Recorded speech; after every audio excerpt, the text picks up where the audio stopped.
Pues hoy vamos a dar a conocer la terna que por unanimidad aprobó el Consejo del Instituto de Mujeres para la dirección de este organismo, de esta institución.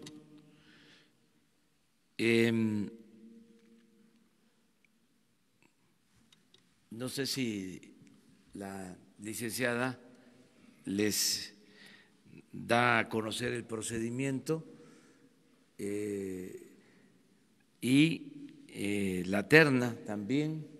El propósito de dar a conocer la terna es, como lo hicimos la vez pasada, para que el día de hoy o por la mañana se conozcan todavía opiniones y ya en la tarde noche ya resolvemos sobre la terna. Gracias, señor presidente. Gracias, señor presidente. Muy buenos días a todas, a todos ustedes. Efectivamente, el día de ayer se tuvo la primera sesión ordinaria de la Junta de Gobierno del Instituto Nacional de las Mujeres, que, como todos ustedes saben, esta Junta de Gobierno se compone del Consejo Consultivo, previamente electo hace ya varios meses, del Consejo Social, también ya fue designado hace varios meses, y de la Administración Pública, con todos los representantes de las diversas secretarías de Estado.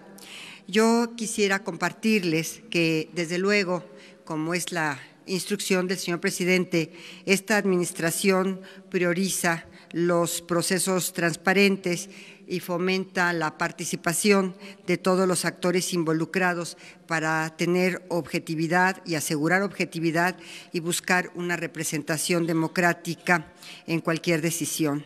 Por eso, este proceso de selección de la terna es una prueba de ello. Y quiero agradecer la participación, en primer lugar, de todas aquellas que se animaron a participar en este proceso, en esta auscultación. Felicitar a las integrantes del Consejo Consultivo y Social por la labor que realizaron en las entrevistas, en los filtros, en las votaciones, que yo puedo atestiguar se dotaron de imparcialidad y objetividad en esta selección. Se participaron, desde luego, personas de las mujeres, de las organizaciones civiles, de la academia, del sector público, de las empresas y de otros sectores.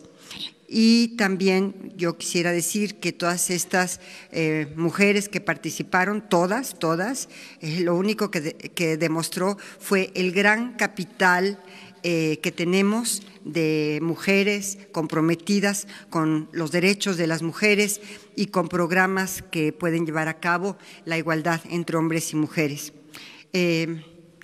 Se analizó su trayectoria, sus proyectos, sus académicas, su estatus académico, sus credenciales, y básicamente se llegó a la conclusión unánime por consenso de 3 de las candidatas. La primera de ellas, Candelaria Ochoa Ábalos, que es una destacada académica originaria de Jalisco, quien, además de haber sido integrante del Consejo Social de Mujeres en administraciones pasadas, ha impulsado políticas para avanzar en la equidad de género en nuestro país, entre otras desde el Poder Legislativo cuando fue diputada federal.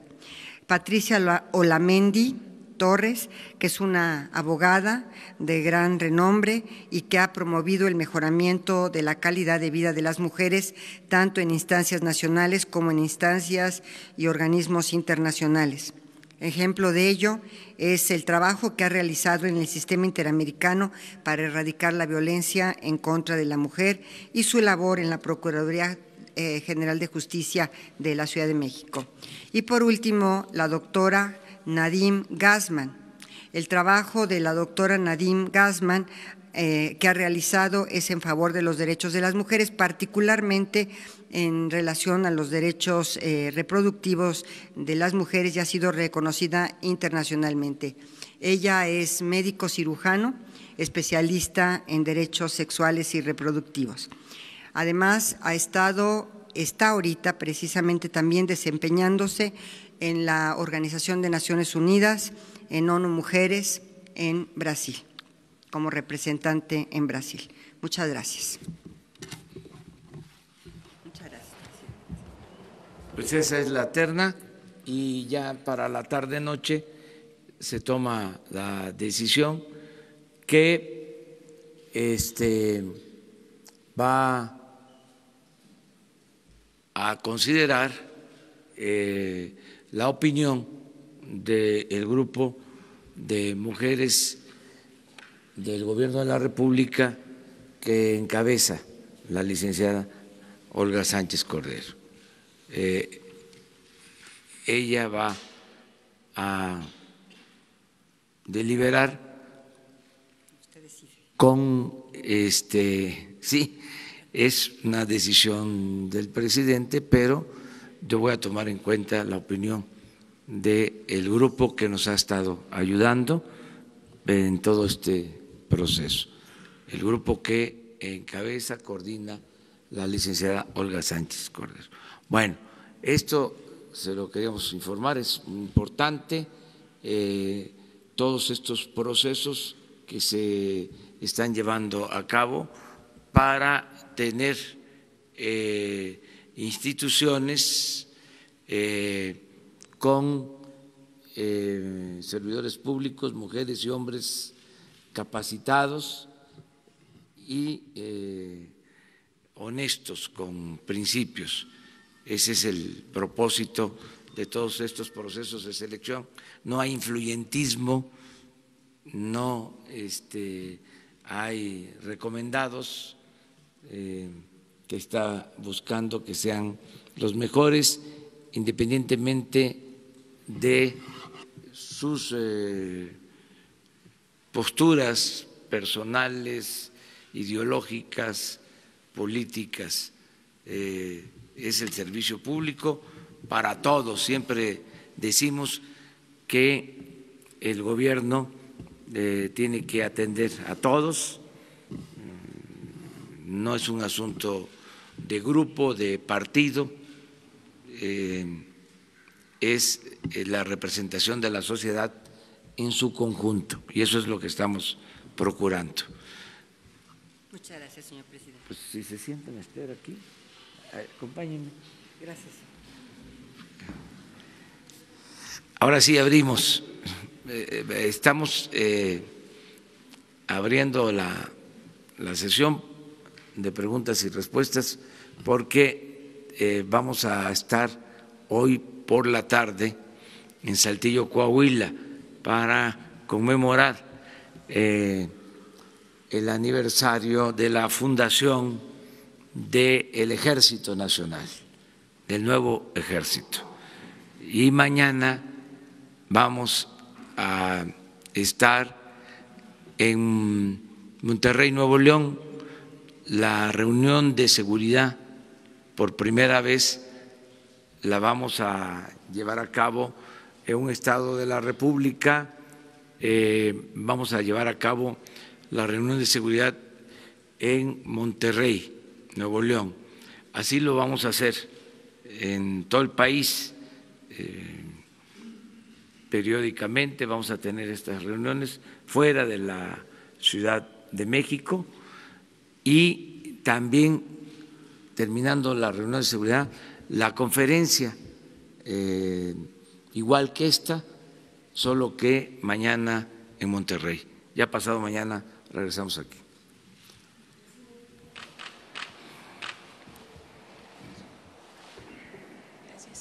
Hola, presidente. Buenos días. Rosa Elena Soto. Preguntarle, en el Congreso se discuten dos temas, el de la Guardia Nacional hoy, posiblemente se apruebe, también en la Cámara de Diputados está el tema de del aumento de los delitos graves. Preguntarle, las organizaciones sociales están proponiendo una modificación, ya sea el artículo 16 o 19, para que la prisión preventiva oficiosa sea justificada. Al parecer hay un rechazo a esta propuesta. ¿Cuál es su opinión al respecto? Y también el rechazo también en el Senado de algunas de las propuestas que están pidiendo para la Guardia Nacional. Ese es Miren, he estado pendiente de las opiniones de todos los grupos sobre la creación de la Guardia Nacional y la propuesta que hicimos de convertir en delito grave el robo de combustible, la corrupción, el fraude electoral. Y la verdad, hay una actitud de rechazo de parte del PAN y de algunos dirigentes del PRI, hablando en plata, en bloque están actuando los senadores del PAN en contra de la creación de la Guardia Nacional.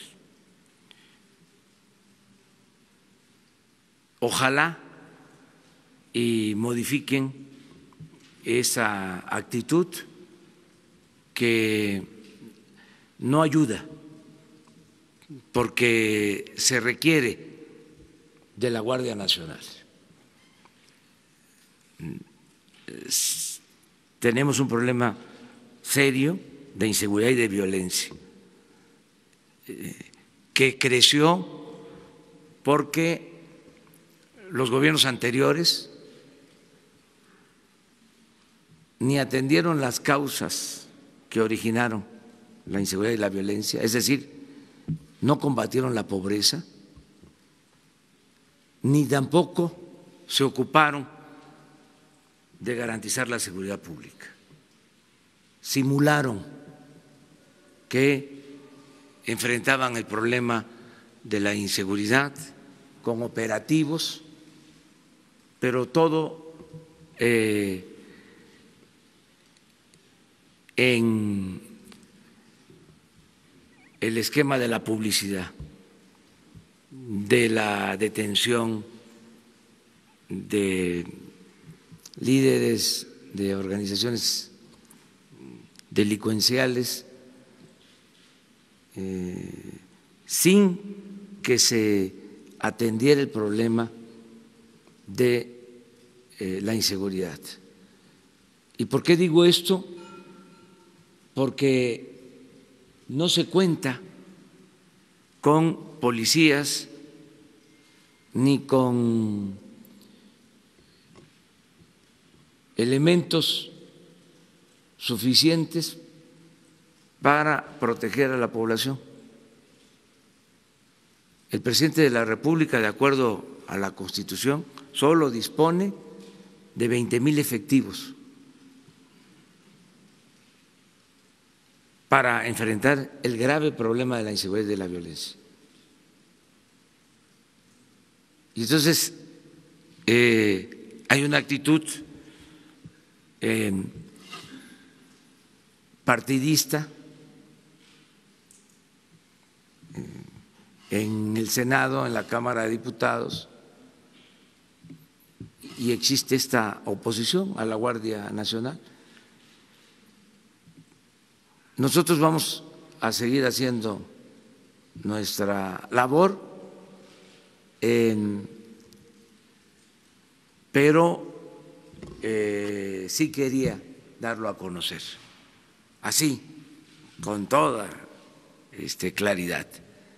El PAN como partido se opone a la creación de la Guardia Nacional y un grupo de dirigentes del PRI. Me han planteado gobernadores del PRI que ellos apoyan la Guardia Nacional, pero algunos dirigentes de ese partido están resueltos a no aprobar la reforma constitucional. ¿Por qué algunos gobernadores del PRI sostienen que apoyan? Porque pues ellos tienen que enfrentar el problema de la inseguridad y de la violencia y saben que es lo mejor para garantizar la seguridad pública. Acerca de las modificaciones legales, lo mismo. Nosotros necesitamos que sea delito grave la corrupción. Necesitamos que sea delito grave sin derecho a fianza el robo de combustible, que sea delito grave el fraude electoral.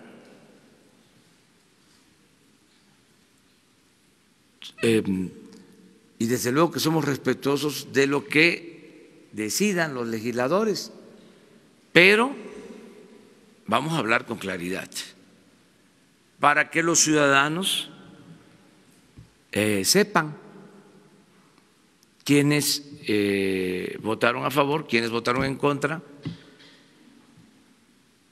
y podamos transparentar todos estos procesos. No tienen por qué ocultarse, no tengo por qué callarme. No tengo ningún problema de conciencia. Ahora resulta que los que utilizaron solo como recurso el uso de la fuerza en tiempos pasados y que desataron la violencia y convirtieron al país en un cementerio, ahora dicen que son defensores de derechos humanos y que no quieren la militarización del país, cuando no es eso lo que se está proponiendo. Lo que queremos es que haya seguridad pública, que podamos resolver los problemas de homicidios, de robos que afectan a la población. Entonces, qué bien que me pregunta, porque está por resolverse este asunto en la Cámara. También decirle con todo respeto a los legisladores que no acepto como titular del Ejecutivo la simulación. Una reedición de la Policía Federal sería lo mismo. ¿Desde cuándo se tiene la Policía Federal? Y miren el resultado. No ha funcionado desde que se creó la Policía Federal y muchos problemas de corrupción en compras de equipos, en suministro de alimentos, todo esto que estamos ahora desgraciadamente heredando. Ya no queremos eso, ya no podemos seguir con la simulación de siempre. Esto es un cambio y hemos hablado con mucha claridad de que se van a respetar los derechos humanos, de que va a haber control en el uso de la fuerza. Hemos hablado de que existe una actitud de cambio en las prácticas que por las características anteriores se llevaban a cabo tanto en la Marina como en el Ejército. Hay una actitud muy sensible de atención a la población, de ayudarnos a resolver el problema de la inseguridad y de la violencia. Y yo creo en este giro que se le puede dar al Ejército, que se le puede dar a la Secretaría de Marina, para que nos ayuden en el principal problema que tenemos, que no es la defensa nacional, no es la seguridad interior, el principal problema es la seguridad pública. Y queremos por eso crear esta Guardia Nacional.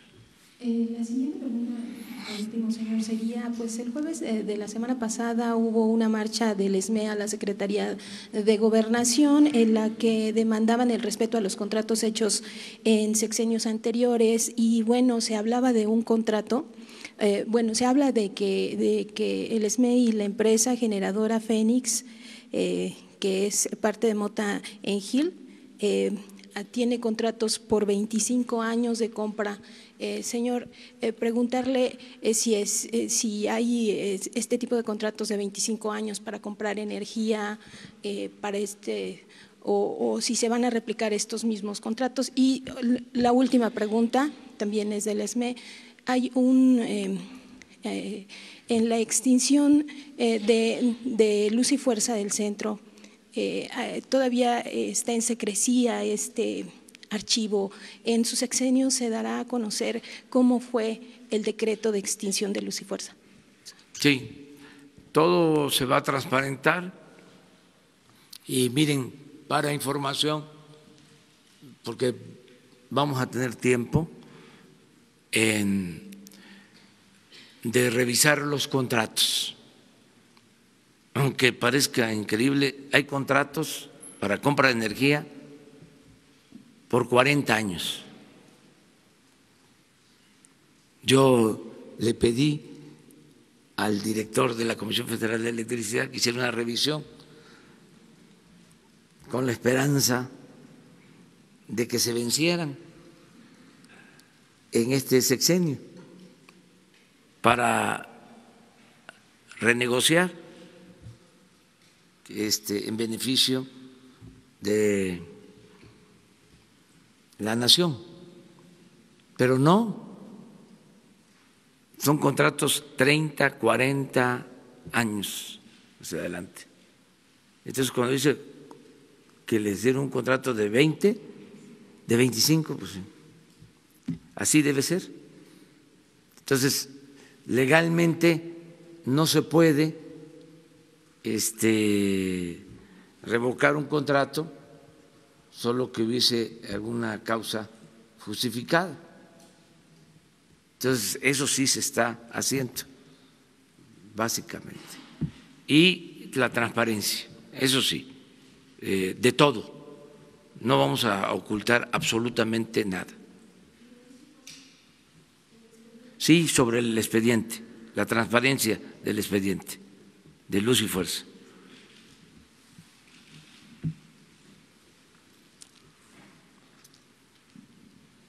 Buen día, presidente. Arturo Rodríguez, de Proceso. Hoy se cumplen 13 años del siniestro en Pasta de Conchos y va justo al estado de Coahuila. Entiendo que Gobernación ayer estableció una mesa. La cuestión sería si en este ánimo de resolver los reclamos de los deudos estaría dispuesto el Estado mexicano a desistirse en la controversia en la CID sobre este asunto que sigue litigando. Ese sería el planteamiento. Sí, nosotros todo lo que signifique hacer justicia y dejar en libertad los procedimientos para que las autoridades competentes resuelvan, lo vamos a hacer. Ya por lo que me está preguntando. O sea, sí, estamos en condiciones de liberar procesos, de no litigar en hechos que obstruyan la procuración de justicia. O sea, qué bien que está aquí la licenciada con ese propósito. Yo he planteado sobre este caso que no se descarte incluso el que mediante una decisión voluntaria, concertada, la empresa lleve a cabo una exploración para sacar los restos de los deudos, de los que quedaron atrapados en la mina, para sacar los restos de los fallecidos. Creo que eso ayudaría mucho en la reconciliación entre las partes y en el marco de la reconciliación nacional. Que especialistas del mundo puedan opinar para que se hagan, si es posible, las excavaciones y se rescaten los cuerpos, se rescaten los restos de los fallecidos. Es curar heridas, todo lo que hagamos en ese sentido, o todo lo que podamos hacer va a ayudar en la reconciliación. Y estamos dispuestos incluso a plantearlo a la empresa para que profesionalmente, técnicamente, científicamente se analice la posibilidad para la reconciliación, independientemente de la impartición de justicia, de la reparación de los daños, independientemente de eso. Para los familiares de víctimas, lo más importante son los restos de sus familiares, el tenerlos. Ese es el sentimiento general. Entonces, nosotros estamos por eso. Y también qué bien que está aquí la licenciada, para tomar nota de que esa es nuestra postura.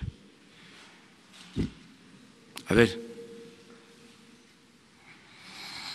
Gracias, presidente. Buenos días. Quisiera consultarle su opinión sobre esta solicitud de audiencia que hizo ayer el presidente de la Comisión Reguladora de Energía, para ver si pueden platicar personalmente sobre las acusaciones que existen sobre presunto conflicto de interés. Y después el INAI también solicitó una audiencia con usted para platicar. Dicen ellos que quieren explicarle cuál es su trabajo y su función como órganos autónomos. Si piensa recibirlos, ese sería el primer tema. Sí, estoy abierto porque es un derecho que tienen los ciudadanos, el derecho de audiencia.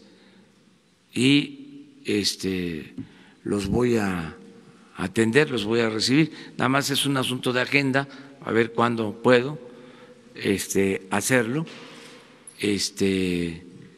para escucharlos como lo tienen que hacer todas las autoridades.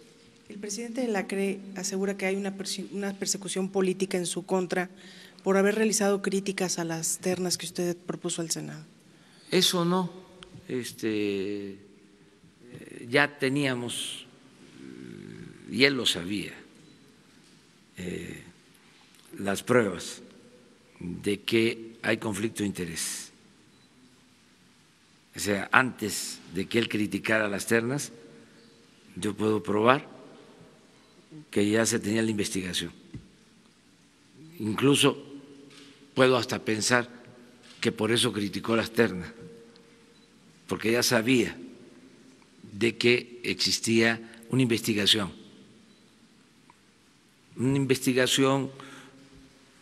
sobre conflicto de intereses. No se hace de un día para otro. Si hacen ustedes una revisión de cuándo fue que dije yo aquí que iba a enviar las ternas, cuando él hace el cuestionamiento a las ternas y cuando se da a conocer de que hay conflictos de intereses, pues se van a encontrar en el tiempo de que ya teníamos toda la información, ya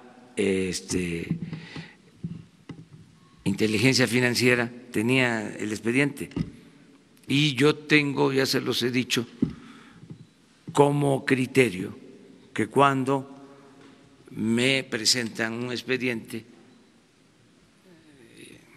sobre un presunto ilícito o un ilícito probable, ordeno de inmediato que se proceda. Ya cuando hay pruebas, de inmediato se procede. De todas maneras, yo lo recibo, pero no fue por eso. O sea, no actuamos así. También consultarle, presidente, quisiera saber su opinión sobre una iniciativa que se está procesando en la Cámara de Diputados para reformar la ley de Pemex. Se plantea la posibilidad de incrementar las facultades del director de la empresa y restar facultades al Consejo de Administración. No hay ninguna iniciativa de parte nuestra. Es de Morena. Ah, bueno, sí, pero nosotros no aprobamos eso. Es decir, el Ejecutivo no queremos ninguna modificación en ese sentido, porque no queremos darles pretextos, excusas a los que han saqueado a Pemex. Si ahora nosotros planteamos algo así, entonces, ¿qué van a decir? Van a gritar como pregoneros de que ya se está actuando con arbitrariedad y ya no va a haber contrapesos en Pemex. ¿Qué decía la derecha, los conservadores? Que había que terminar con el monopolio de Pemex, ¿no?, para quedarse ellos con el monopolio, porque al final eso fue. Es un doble discurso, muy hipócrita. Entonces, no los tocamos ni con el pétalo de una rosa. O sea, nada, ninguna modificación. Ahí, afortunadamente, a diferencia de lo que hablaba de los contratos de Pemex de 40 y 50 años, en este caso sí se vencen los plazos. O sea, ahí amarraron, pero les faltó, porque creo que le dieron de tiempo a estos consejeros 8 años, en otros casos, bueno, 15 años, 20 años, 40 años, y luego hubieron renuncias y ahí tenemos posibilidad de limpiar todo ese cochinero que dejaron con la reforma energética, sin necesidad de modificar ninguna ley. Es facultad del titular del Ejecutivo presentar las ternas para los nuevos consejeros en todos estos organismos. Entonces van a cambiar las cosas. Además, eran tan ineficientes estos organismos que ni siquiera les daban permiso de trabajo, de exploración, de crear plantas para la generación de energía al sector privado. Una solicitud que se hacía a un organismo de este tipo se llevaba 6 meses, 8 meses, 1 año para que se resolviera. Ni a Pemex les daban permiso, pues. No, algo totalmente absurdo creado con la reforma energética. Entonces, todo eso tenemos que quitar. En parte, pues por eso la crisis en la Comisión Federal de Electricidad, ellos fueron los que autorizaron contratos para pagar cantidades estratosféricas por el gas. Imagínense los negocios. Los gasoductos son particulares y el dueño del gasoducto obtuvo un contrato para que la Comisión Federal de Electricidad le compre el gas a precios elevadísimos. Y si en la construcción del gasoducto hay un bloqueo y se interrumpe la construcción, la Comisión Federal de Electricidad le tiene que pagar a la empresa. En 8 gasoductos, en promedio, $50 millones al año de multa. 8 gasoductos detenidos, parados. ¿Quién autorizó esto? La CRE.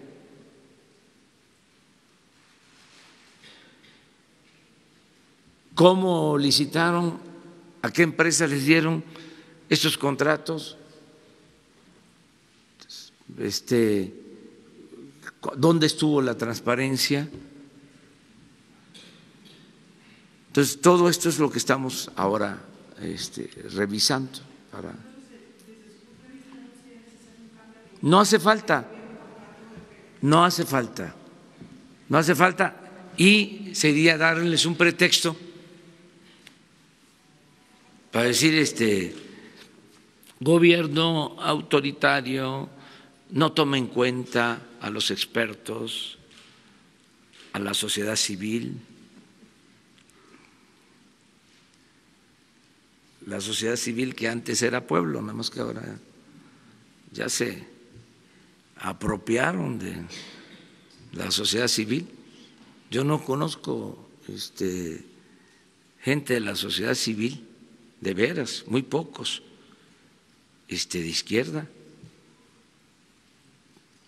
Con todo respeto, todo lo que es sociedad civil tiene que ver con el conservadurismo. Hasta los grandes consorcios promueven a la sociedad civil es una bandera la sociedad civil.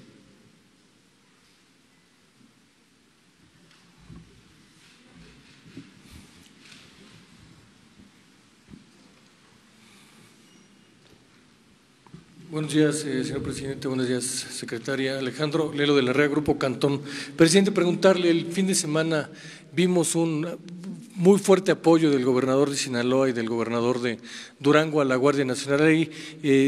Preguntarle el detalle de qué otros gobernadores estarían apoyando esta Guardia Nacional y si le han manifestado que ellos podrían interceder ante diputados, en un caso del PRI, en otro del PAN, diputados y senadores, para que votaran a favor de la Guardia Nacional, y si este apoyo sería incluyendo el cuarto transitorio que permite a las Fuerzas Armadas actuar por 5 años, y también que la Guardia Nacional sea adscrita a la Secretaría de Defensa Nacional y no como proponen a la Secretaría de Seguridad Pública.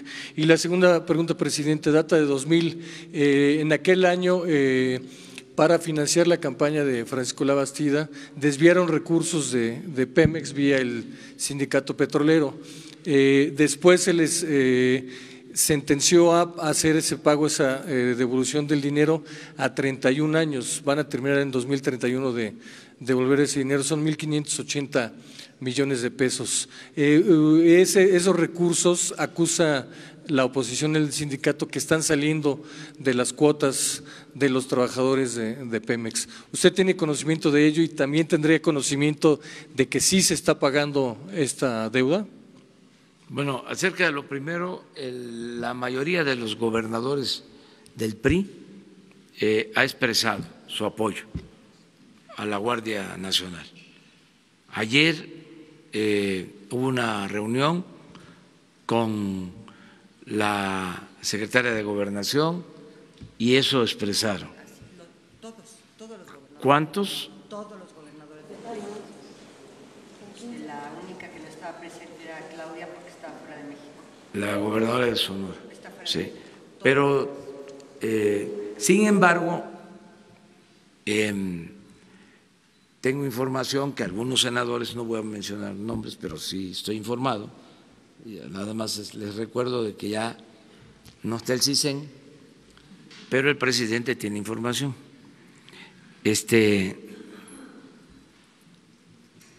La que recojo de la gente, ¿no? Recojo los sentimientos de la gente. Estoy informado. Entonces, en el caso de los gobernadores, yo he podido hablar con ellos, ellos han expresado su apoyo. El de Sinaloa, de manera muy abierta, lo mismo el de Campeche, que estuvieron todavía ayer aquí con nosotros en un acto con empresarios, y así otros.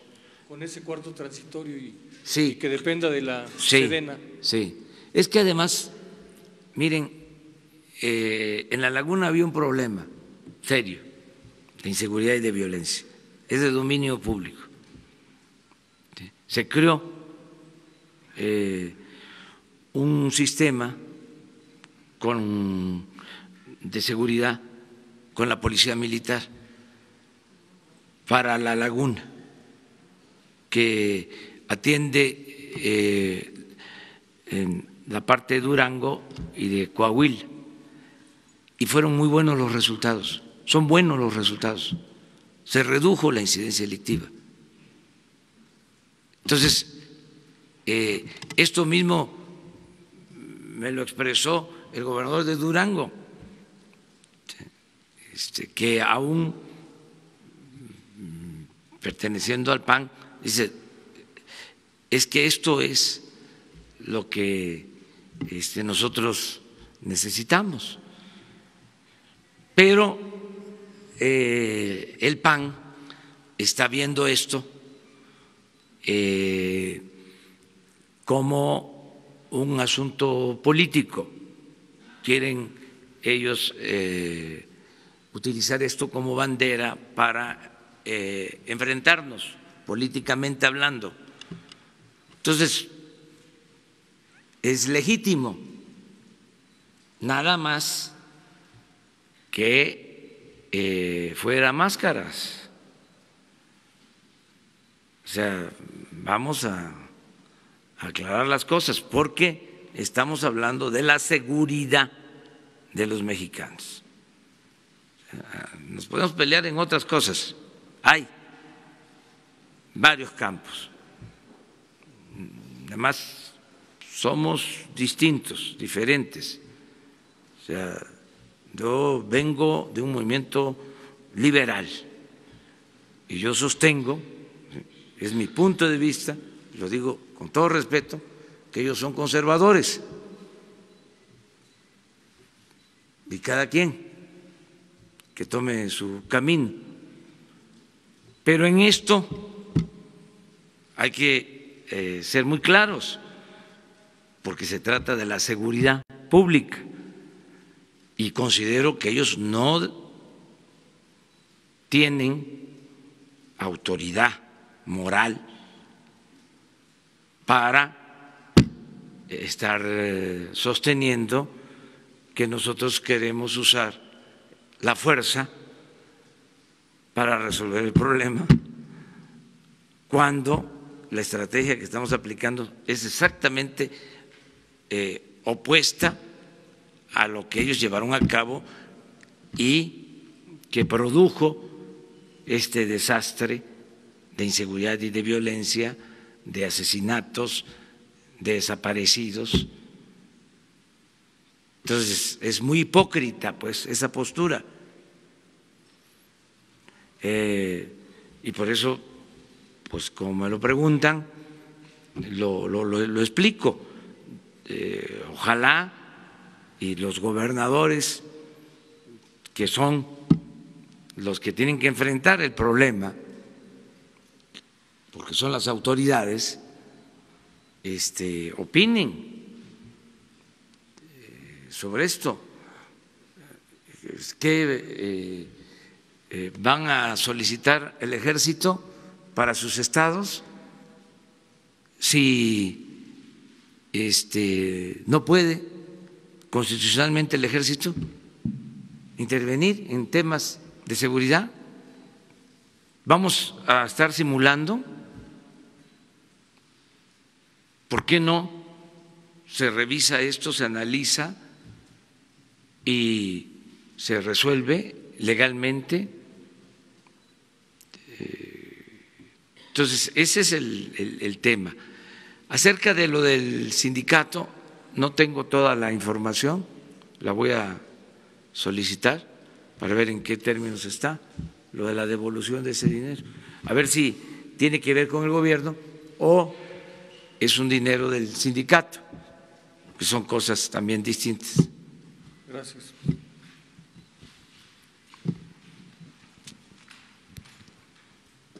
Buenos días, Daniel Blancas de Crónica.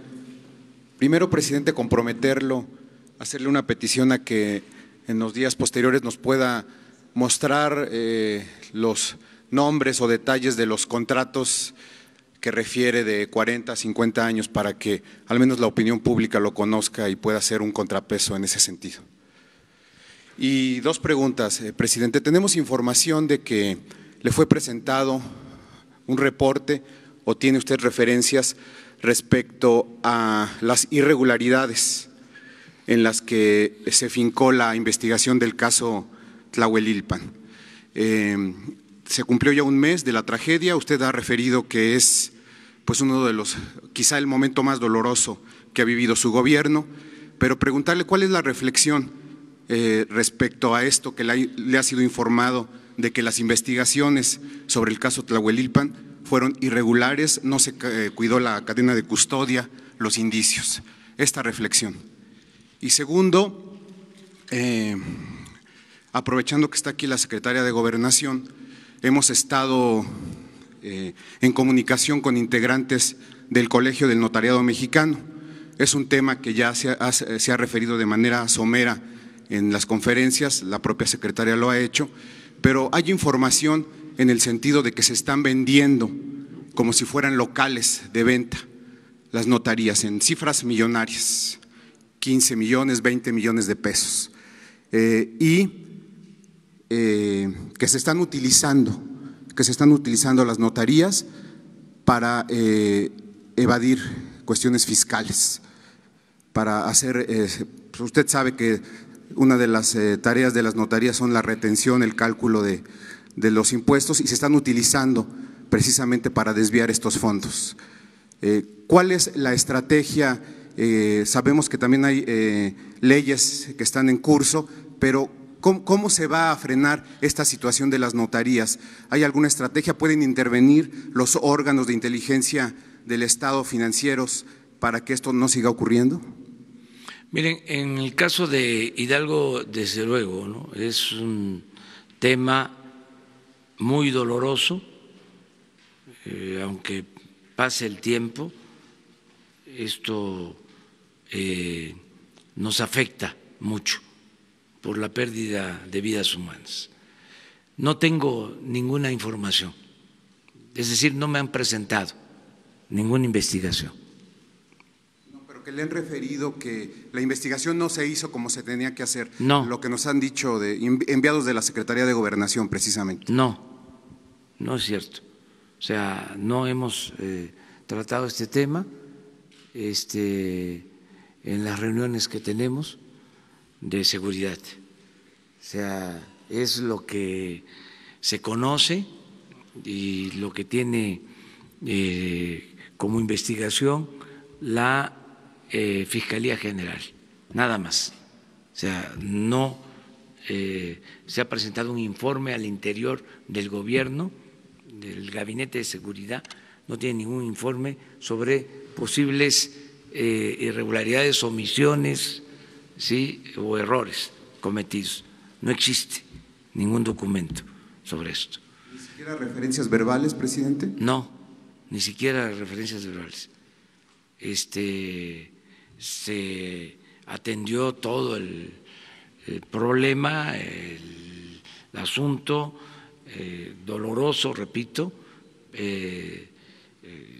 ya se conocen las causas que originaron este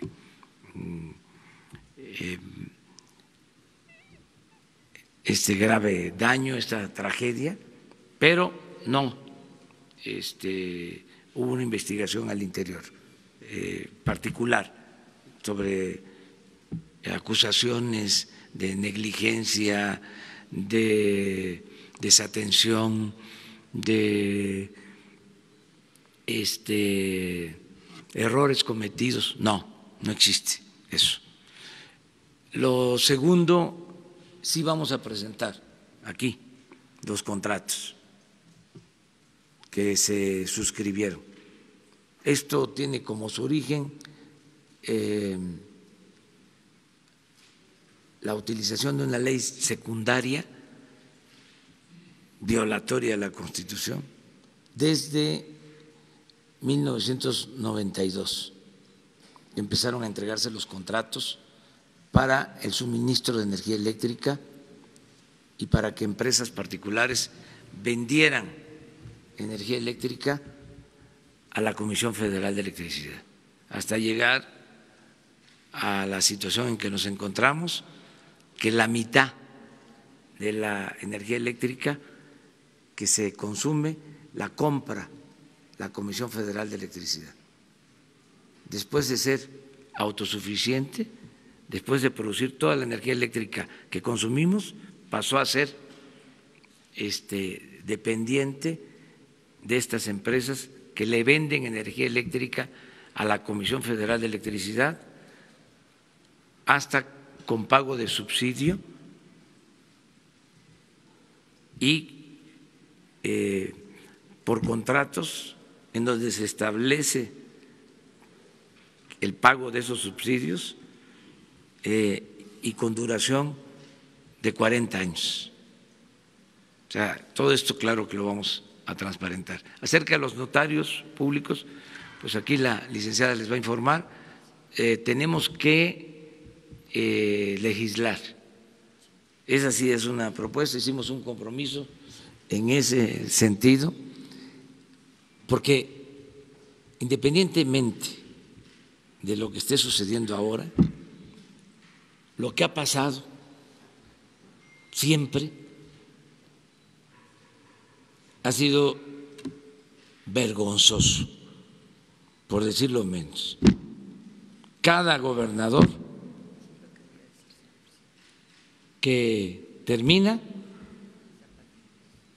le entrega notarías a sus allegados. Cada gobernador.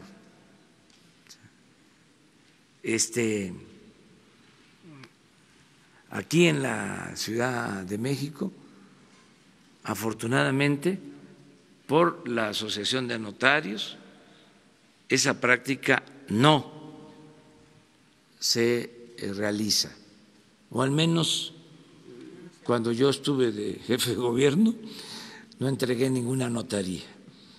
Cuando finalicé el gobierno, porque también hay un procedimiento bien definido, existe también en los estados, pero le dan la vuelta. ¿Sí? Entonces, que ayude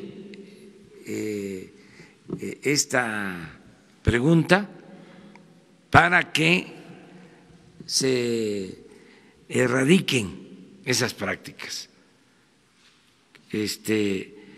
y que se modifique la ley. Gracias, señor presidente. El entonces candidato a la presidencia, Andrés Manuel López Obrador, en Acapulco hizo un compromiso con los señores notarios de 10 puntos. Uno de los más importantes era una reforma constitucional para que el Congreso de la Unión legislara sobre una ley general que estableciera los lineamientos y distribuyera las competencias en relación precisamente a los notarios.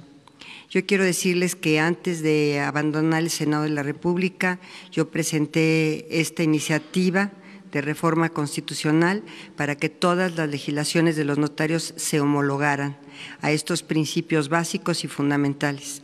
Desde luego, en la Ciudad de México, la ley del notariado es una ley que regula en forma muy estricta quienes acceden a la función notarial a través de 2 tipos de examen, de aspirante en una primera instancia y después en una segunda instancia de oposición.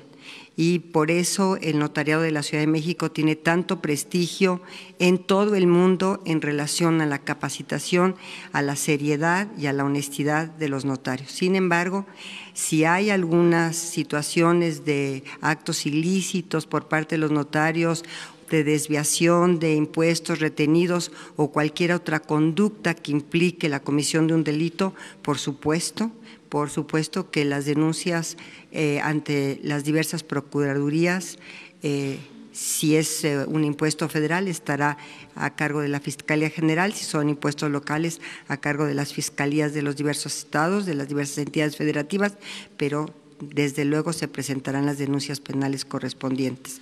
Pero los compromisos que hizo el presidente, hoy presidente de la República y en ese momento candidato, con los notarios se han estado cumpliendo puntualmente. Son 10 compromisos, ya se presentó la primera iniciativa de reforma constitucional y así se van a ir cumpliendo todos los compromisos. Muchas gracias. Pero hay posibilidad de que intervenga la unidad de inteligencia financiera para rastrear esta situación. Por supuesto, la unidad de inteligencia financiera está obligada a hacerlo, y desde luego los notarios como responsables de la retención, porque son retenedores de impuestos, pues lo mínimo es enterarlos puntualmente en tiempo y forma a las tesorerías. Muchas gracias. Gracias, presidente. Sí.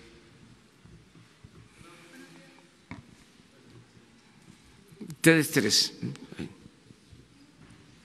Rápidamente, muy buenos días, José Miguel Ávila del Universal Deportes. Platicar sobre la Fórmula 1, señor presidente. Se tomó una decisión ya acerca de la renovación del contrato, todavía no hay ninguna información acerca de reuniones y sabemos que el plazo límite es a finales de este mes.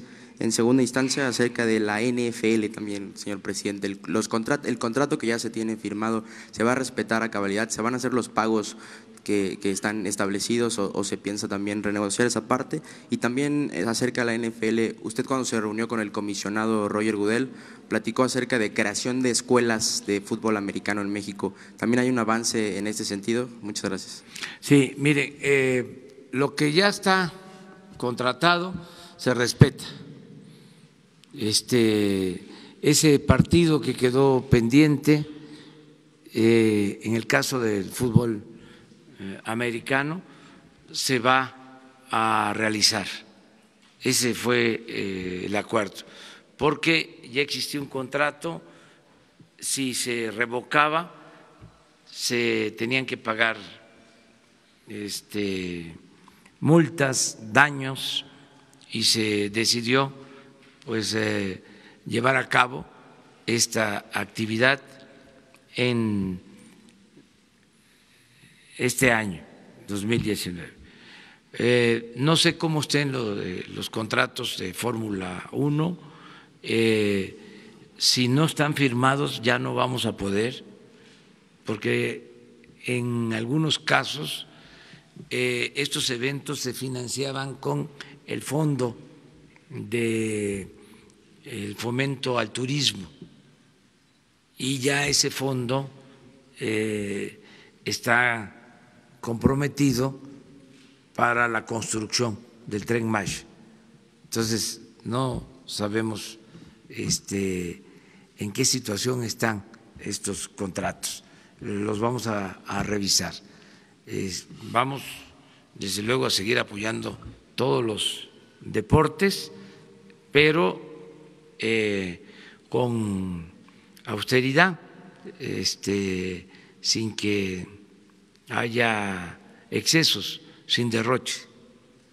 Y acerca de la revisión de los contratos que usted menciona, presidente, la fecha límite para el aval del gobierno federal para que la Fórmula 1 renueve el contrato con México es el 28 de febrero. ¿Tiene alguna cita ya planteada?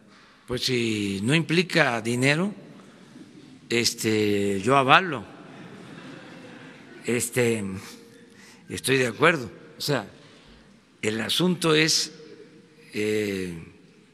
si tenemos que aportar. Yo soy pues un poco cicatero, pues en estos casos. Las escuelas de fútbol americano en México. Eso sí, facilidades para la creación de escuelas y de academias para el fútbol americano y para el fútbol soccer, y estamos promoviendo mucho lo de la caminata y el boxeo y el béisbol. Precisamente mañana vamos a inaugurar en Monterrey el Salón de la Fama del béisbol. También a eso voy, a Monterrey.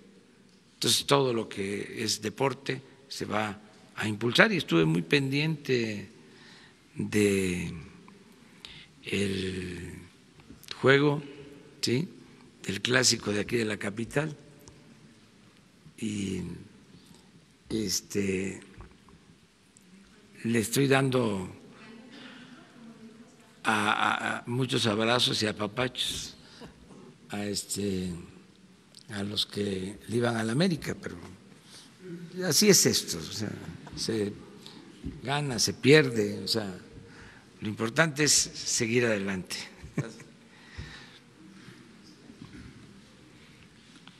Buenos días, señor presidente. Ricardo García, de Revolución 3.0. Dos temas. A principios de este mes, nuestro medio le comentó acerca de un grupo de niños, los huérfanos de Nochixtlán, que a raíz de la problemática, se encuentran en una situación muy precaria. Pasamos esta información con su equipo y hasta el día de hoy ninguno de los niños ha sido atendido. Quisiéramos saber si inclusive no se han comunicado con ellos, quisiéramos saber si existe un plan en atención, si usted ha conocido las historias de los niños. Y bueno, en otro tema, aprovechando que está la secretaria, la semana pasada usted afirmó que ya no existía guerra contra el narcotráfico, que iba a replantear la lucha y la política en materia de drogas. Entonces, quisiera ver si nos pudiese detallar un poco cómo será esta nueva política de combate a las drogas, en el sentido en el que cuando fue senadora, la secretaria, planteó la posibilidad de tener un marco de regulación para el consumo de cannabis, dado que hay documentación que afirma que existen más de 10,000 presos por consumo, por portación simple de marihuana en prisiones federales. Entonces, si también nos pudiera comentar algo sobre ambos temas, por favor. Gracias. Sí, lo de Nochistlán es un compromiso que tenemos y que vamos a cumplir, de justicia, de reparación del daño por lo que sucedió en Nochistlán. Y se lo hemos encargado a la Secretaría de Gobernación, y si no se ha visto, se va a atender de inmediato, Nosotros ya hemos proporcionado la documentación, y pues estamos abiertos a… Y como vas a estar viniendo, cada vez que puedas, pides la palabra y me lo recuerdas. Y gracias, para presidente. que se atienda. La justicia tarda pero llega. O sea, hay muchos asuntos que atender, pero tenemos voluntad para hacerlo, ¿no? Entonces sí se va a atender eso. Acerca de la política sobre la seguridad, nosotros, como ya lo dije, lo primero es atender las causas que han originado la inseguridad y la violencia. Y en eso estamos, atendiendo a los jóvenes. Estuve el fin de semana en Sinaloa y en Durango, y el mensaje fue acerca de crear condiciones para el bienestar, construir caminos, universidades, sembrar, dar oportunidades a los jóvenes de trabajo, de educación. En eso estamos, eso es lo principal, eso nos va a ayudar mucho a que haya opciones, que haya alternativas. Y también vamos a hacer toda una campaña, ya se está trabajando, de información sobre el consumo de drogas, de orientación a los jóvenes, una campaña amplia, creativa, ¿sí? Para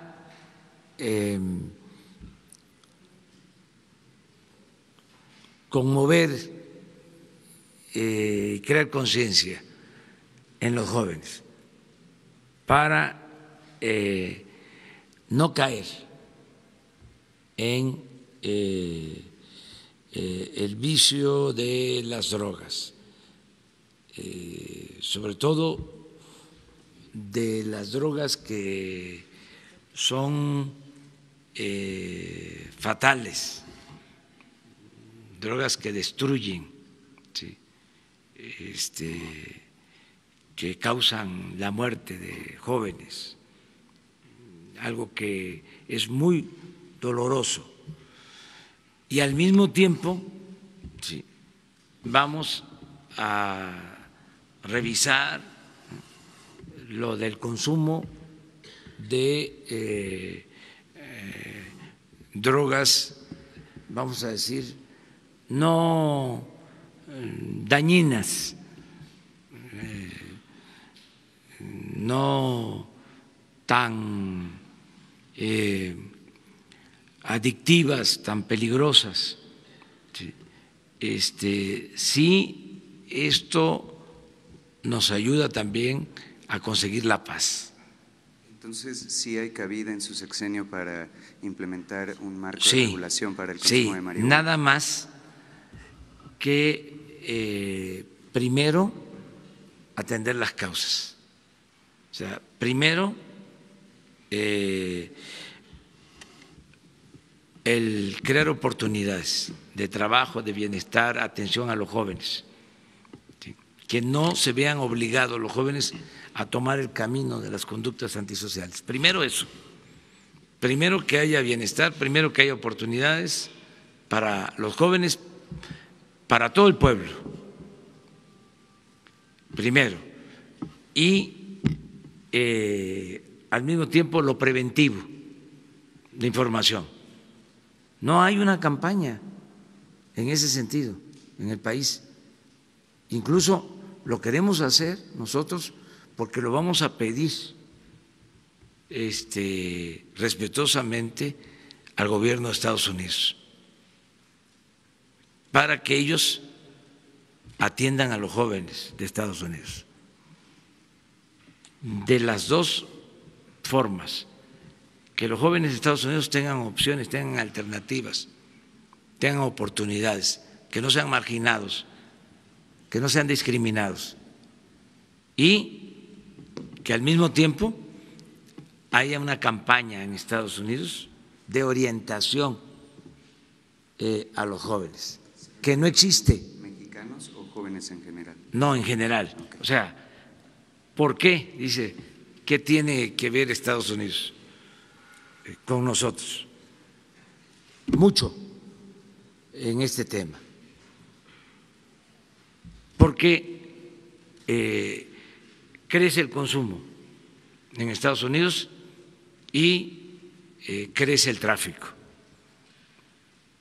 Y lo que queremos es atender esto de manera conjunta e ir al fondo. O sea, no estar nada más nosotros atendiendo efectos, sino que nos apliquemos y se vaya a las causas, al fondo del asunto. Eso es lo que te puedo comentar. Entonces, no descartamos nada. Gracias, señor presidente. Secretario. Buenos días, presidente de México, su servidor Carlos Pozos, líderes mexicanos y petróleo y energía. Presidente, a unas horas de conmemorarse el Día del Ejército Mexicano, quisiera saber cuál es la importancia del Ejército Mexicano para su administración y si tendrá usted un mensaje para todos los soldados mexicanos. Y también hacerle su conocimiento que hay un monopolio en la utilización del Kevlar por 20 años en las administraciones pasadas, lo cual va en detrimento de sus chalecos y de sus cascos balísticos. Esa es mi primera pregunta. Y mi segunda pregunta, ayer usted tuvo una reunión en este Salón Tesorería con los representantes de la iniciativa privada nacional y extranjera. ¿Hay una luna de miel ya con la iniciativa privada? Bueno, hoy vamos a hablar sobre el ejército. Yo ya en otras ocasiones he expresado lo que considero de esta institución. Sin duda es una institución fundamental para el Estado mexicano y es una institución que nos ayuda en circunstancias como la que estamos viviendo, de inseguridad y de violencia. Es una institución que puede contribuir mucho para garantizar la seguridad pública. Ese es un punto de vista. Hoy voy a hablar de eso, de lo que representa esta institución, desde que se instituye de los tiempos modernos, los tiempos actuales, luego de el golpe militar de Victoriano Huerta a el presidente Madero. Desde que se da ese golpe de Estado, desde que se destituye, encarcela al presidente Madero y luego es asesinado, surge el Ejército Nacional. Es un ejército que surge del pueblo, es un ejército revolucionario y de eso voy a hablar el día de hoy y por eso también quiero aprovechar la oportunidad para agradecerles porque he contado con su apoyo, con su respaldo.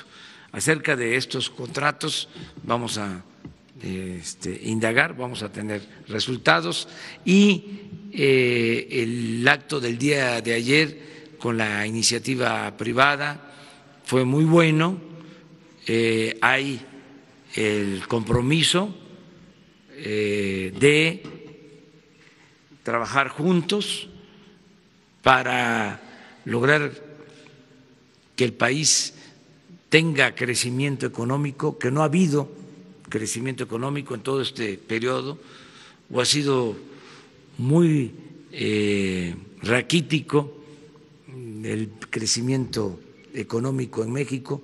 A eso se debe también la crisis del país, porque si no hay crecimiento no hay empleos, si no hay empleos no hay bienestar, si no hay bienestar no puede haber paz y tranquilidad. Entonces, queremos crecer en el sexenio a una tasa promedio anual del 4%, no del 2%, no.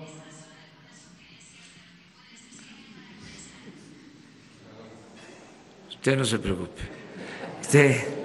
Entonces, crecer al 4%. Ya me voy. Muchas gracias. Nos vemos mañana en Monterrey y pasado mañana aquí de nuevo. Mañana. ¿Cómo? Mañana en Monterrey. No, en Monterrey. Monterrey. O pasado mañana y tú empiezas. Sí, también.